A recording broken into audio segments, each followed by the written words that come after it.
कानपुर शहर का एक घनी आबादी वाला मोहल्ला है जूही बम्बुहिरिया। इसी मोहल्ले में के रहने वाले रामलाल के परिवार में पत्नी पार्वती के अलावा 2 बेटियां रूपा बिमला और 2 बेटे रूपेश और बिमलेश थे। दोनों बेटे छोटा मोटा काम कर रहे थे, जिससे रामलाल के परिवार की गुजर बसर आराम से हो रही थी। 2 साल पहले रूपा की शादी सोनू से हुई थी। सोनू ड्राइवर था। हंसी खुशी से 2 साल कब बीत गए दोनों को पता ही नहीं चला। इन 2 सालों में रूपा एक बेटी की माँ बन गई थी। बेटी के जन्म के बाद खर्चा तो बढ़ गया, लेकिन आमदनी नहीं बढ़ सकी। घर में आर्थिक परेशानी होने लगी, जिससे सोनू का रूपा से झगड़ा होने लगा। दरअसल सोनू शराब की लती था। वह अपनी कमाई के आधे पैसे अपने खाने पीने में खर्च कर देता था। रूपा उसकी आधी कमाई से जैसे तैसे करके घर का खर्च चलाती थी, जिससे दोनों में तकरार होने लगी। इसी तकरार में सोनू रूपा की पिटाई भी कर देता था। सोनू का एक दोस्त प्रदीप प्रजापति था। वह लक्ष्मीपुरवा का रहने वाला था और डिप्टी पहाड़ स्थित एक होटल में काम करता था। सोनू अक्सर उसी के होटल में पर खाना खाता था। वहीं पर दोनों की जान पहचान हो गई। एक शाम को प्रदीप सोनू के घर के सामने से गुजर रहा था, तो सोनू ने उसे रोक लिया और चाय पीकर जाने को कहा। प्रदीप को यही चाय पिलाना सोनू को भारी पड़ गया। सोनू की पत्नी रूपा प्रदीप के लिए चाय लेकर आई, तो उस पर नज़र पड़ते ही वह उसका दीवाना हो गया। इस पहली मुलाकात में प्रदीप को रूपा का बोलना बतियाना इतना अच्छा लगा कि वह कोई ना कोई बहाना बनाकर सोनू की गैर हाजिरी में उसके घर आने लगा। वह रूपा को भाभी कहता था। वह जब भी आता रूपा के पास बैठकर हंसी मजाक करता रहता।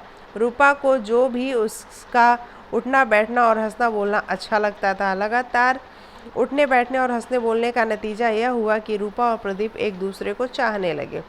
प्रदीप की उम्र यही कोई 20 वर्ष की थी। उसने जवानी की दहलीज पर कदम रखा था। इस उम्र में रूपा का अपनापन और प्यार पाकर वह बेकाबू होने लगा, लेकिन वह अपने मन की बात रूपा से कह नहीं पा रहा था, जबकि रूपा चाहती थी कि प्रदीप ही पहल करे। प्रदीप रूपा के लिए पागल था, तो रूपा भी कुंवारे प्रदीप को पाने के लिए ललायित थी। दरअसल रूपा अपने पति की शराबखोरी और मारपीट से ऊब चुकी थी। ये दूरियां ही रूपा को प्रदीप की ओर आकर्षित करने लगी थी। जब रूपा ने देखा कि प्रदीप अपने मन की बात सीधे नहीं कह पा रहा है, तो उसी ने एक दिन उसे छेड़ते हुए कहा, प्रदीप तुम तो मुझे दीवानों की तरह देखते हो। भाभी मैं तुम्हारा दीवाना हूँ, तो दीवानों की तरह ही तो देखूंगा। अब तुम्हारे अलावा मुझे कुछ भी अच्छा नहीं लगता। सोते जागते मैं सिर्फ तुम्हारे ही बारे में सोचता रहता हूँ। रूपा के उकसाने पर प्रदीप ने अपने मन की बात कह दी। कुछ ऐसा ही हाल मेरा भी है, लेकिन तुम मुझसे छोटे हो, इसलिए मैं मन की बात मुझसे कह नहीं पा रही थी। रूपा बोली, लेकिन भाभी प्यार उम्र और जाति नहीं देखता, वह सिर्फ मन देखता है। प्रदीप ने कहा, मुझे बहुत लोग मिले, लेकिन मैंने किसी को करीब नहीं आने दिया। तुम्हारे अंदर न जाने क्या है कि तुमसे अलग होने का मन ही नहीं करता। रूपा ने प्रदीप पर नज़रों के तीर चलाते हुए कहा, भाभी लगता है कि हमारा पिछले जन्म का रिश्ता है। प्रदीप बोला, तुम सच कह रहे हो, क्योंकि तुम्हें देखते ही मेरा दिल तुम पर आ गया था। रूपा ने मन की बात कह दी। इस तरह प्यार का इजहार करने के बाद पहली बार दोनों ने दिल खोलकर बातें की। इसके बाद तो प्रदीप रूपा के लिए इस तरह पागल हुआ कि होटल से घर आते ही आराम करने की बजाय सीधा रूपा के यहाँ पहुँच जाता था और वहाँ घंटों तक बैठा रहता था। उस समय सोनू घर पर नहीं होता था, इसलिए रूपा घर में कामकाज छोड़कर उसके पास बैठकर बातें करती रहती। धीरे धीरे उनके बीच की दूरी कम होती गई और फिर एक रोज़ दोनों ने अपनी हसरतें भी पूरी कर ली। कहा जाता है कि उसके बाद उन्हें अलग करना आसान नहीं होता। ठीक उसी तरह प्यार के प्यासे प्रदीप को रूपा के रूप में प्यार का सागर मिल गया, तो वह उसका ऐसा दीवाना हुआ कि उसे किसी की परवाह नहीं रही। प्रदीप और रूपा को मिलते जुलते अभी 2 महीने भी नहीं हुए थे कि मोहल्ले में उनके प्यार की चर्चाएं होने लगी। किसी ने इसके बारे में रूपा के पति सोनू को बता दिया तो एक बारी उसे विश्वास ही नहीं हुआ, क्योंकि प्रदीप उसका दोस्त था और उससे उस पर भरोसा था। बात सच रही हो या झूठ, इसकी चर्चा से उसकी और उसकी पत्नी की बदनामी तो हो रही थी।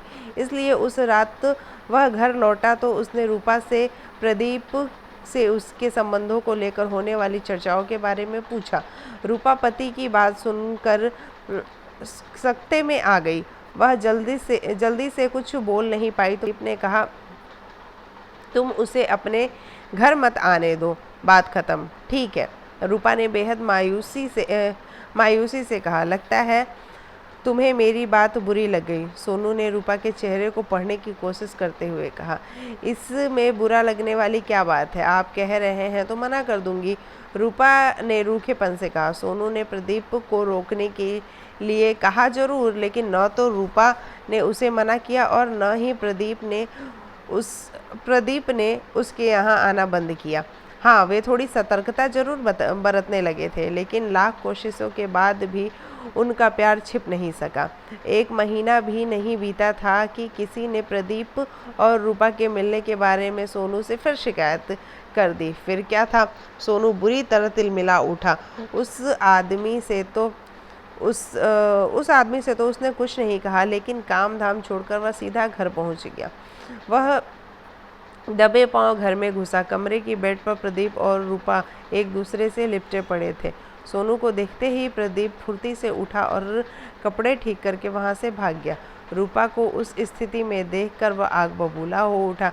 गुस्से से उसने रूपा की पिटाई कर दी। इसके बाद चेतावनी देते हुए बोला, प्रदीप का घर आना जाना तो दूर रहा, अगर तुझे उससे बातचीत करते भी देख लिया तो तेरी बोटी बोटी काट कर चील कौवों को खिला दूंगा। उस दिन के बाद से रूपा के प्यार पर पहरा लग गया। इसके बाद दोनों वियोग की पीड़ा में छटपटाने लगे। दोनों एक दूसरे से बेहद प्यार करते थे। उनकी चाहत रोम रोम में समा गई थी, इसलिए वे एक दूसरे के बिना जिंदगी की कल्पना नहीं कर सकते थे। रंगे हाथों पकड़ी जाने के बाद रूपा पति की नज़रों से गिर गई थी। सोनू अब उस पर जरा भी विश्वास नहीं करता था। प्रदीप को लेकर अब सोनू और रूपा के बीच रोज विवाद और मारपीट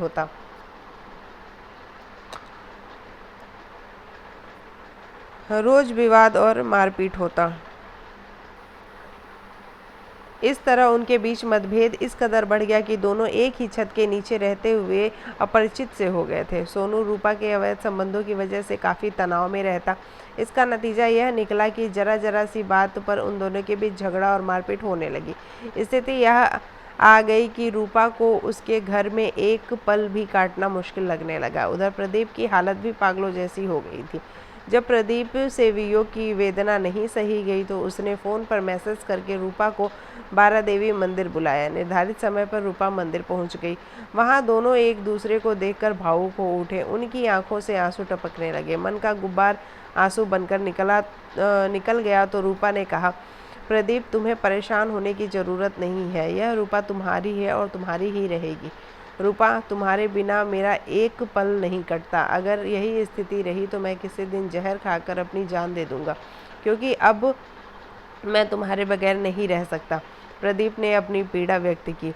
मेरा भी यही हाल है, लेकिन मजबूर हूँ क्योंकि मैं औरत हूँ। निराश होकर रूपा बोली, रूपा, मुझे तुम्हारे साथ की ज़रूरत है।